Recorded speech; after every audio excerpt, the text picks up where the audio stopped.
esquina de barrio porteño te pintan los muros, la luna y el sol. Obras con historia.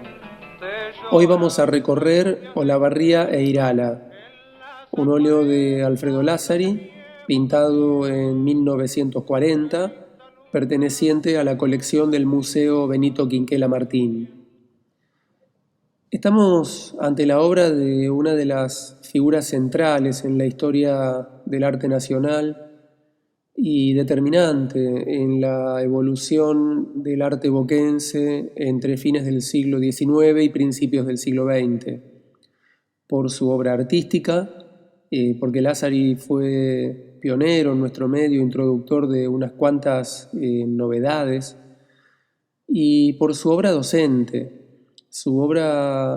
desplegada en la Academia Pezzini Stiatesi, en la Unión de la Boca, donde entre sus discípulos iba a tener a Vicente Bento, Fortunato La Cámara y el propio Benito Quinquela Martín. Lázari había nacido en 1871 en Diegimo, un pequeño pueblo de la provincia de Lucca, en la región toscana, Italia. Había llegado a Buenos Aires en 1897, trayendo consigo el bagaje que significaban los años de muy sólida formación en las academias artísticas de su tierra. Allí había conquistado un gran oficio vinculado a su vocación como pintor, oficio que se extendía hacia otras expresiones de artes aplicadas. Como parte de aquella amplia formación, también estaban los profundos conocimientos que había adquirido sobre historia del arte, y no faltaba tampoco el contacto con las novedades de su tiempo. Así es que también Lázari venía impregnado por aquella corriente de fines del siglo XIX italiana que fueron los Macchiaioli, los manchistas, esa escuela tan cercana en tantísimos aspectos a los impresionistas. En la obra que nos ocupa se nos hace presente de inmediato esta impronta característica de los Macchiaioli, empezando por el propio tema de la pintura, un paisaje, en este caso un paisaje urbano, resuelto conforme a los preceptos técnicos, al lenguaje característico que era común a Macchiaioli e impresionistas, que por un lado nos permite suponer un contacto directo del artista con el paisaje representado.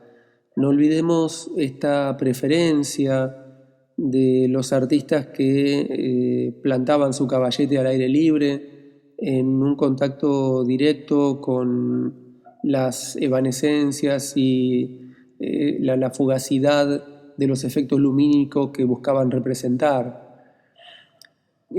Todo lo cual derivaba en tratamientos específicos de la superficie pictórica, pinceladas cortas, que impregnaban a la obra de una gran frescura, una particular vibración cromática, también derivada de ese tratamiento en pequeñas manchas, y un cromatismo vibrante basado en el predominio de saturaciones altas que buscan traducir del modelo su atmósfera antes que la precisión de sus atributos formales.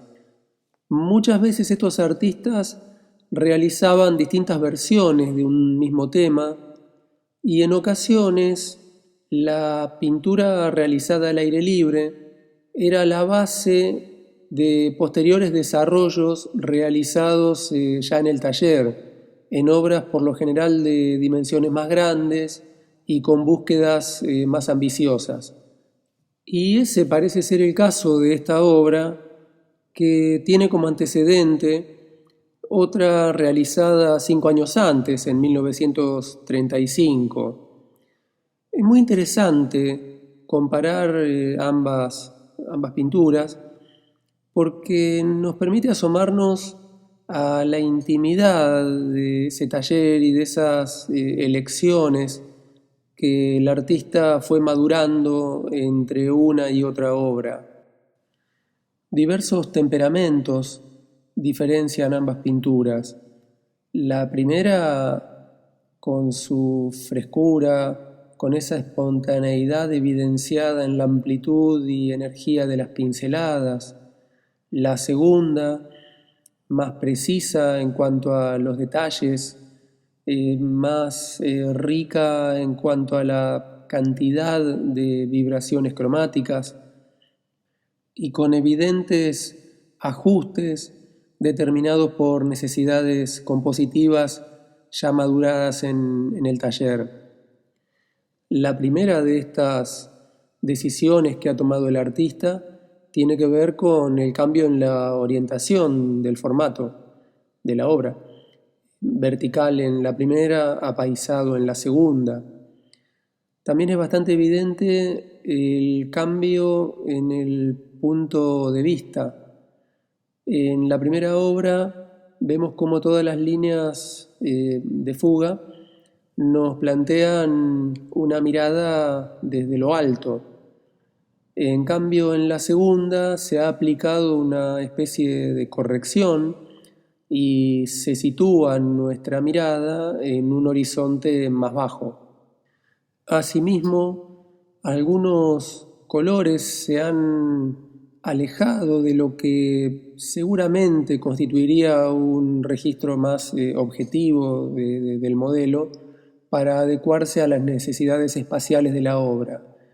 Esto es muy claro en esas construcciones del segundo plano que se han vuelto más azuladas en la segunda obra, enmarcando convenientemente a la esquina verde que protagoniza el cuadro, dándole mayor sensación de profundidad a la escena. Machiavellis e impresionistas tenían entre sus principales postulados la representación de los volúmenes por contrastes de matices y principalmente de temperaturas, antes que por contrastes de luminosidad. Es decir, no modelaban la forma por claroscuro, sino que la modulaban por contrastes tonales.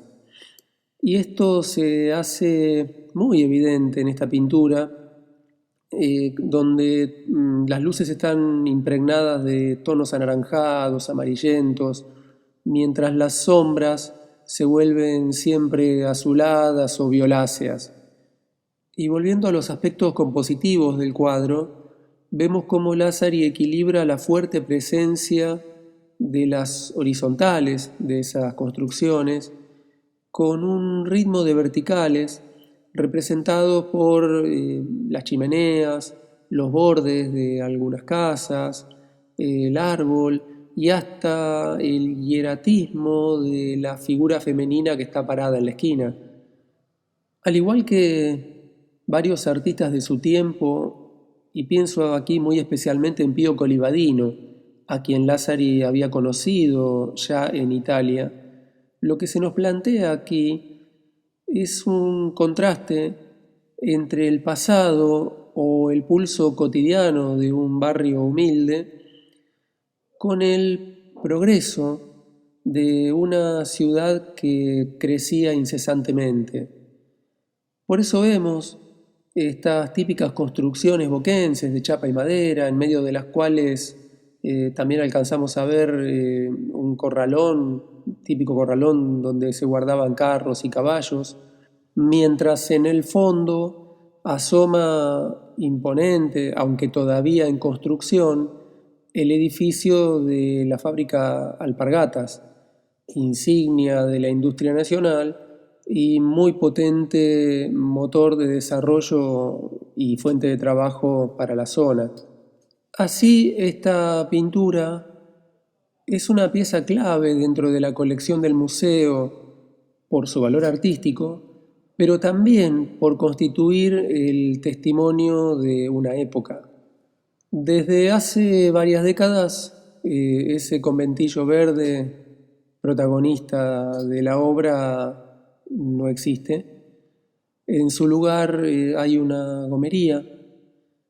Y hace 2 años, en 2018, cuando el Museo Benito Quinquela Martín comenzó con el programa de colocación de reproducciones cerámicas de obras de su colección en distintos espacios de La Boca, Barracas, Isla Maciel, se colocó en esta esquina una reproducción de la pintura de Alfredo Lázari. Y nos gusta pensar que quienes cotidianamente pasan por allí se reencuentran con su historia, con una parte grande de su cultura, y como siempre en La Boca, arte, memoria y comunidad se abrazan a la vuelta de cualquier esquina.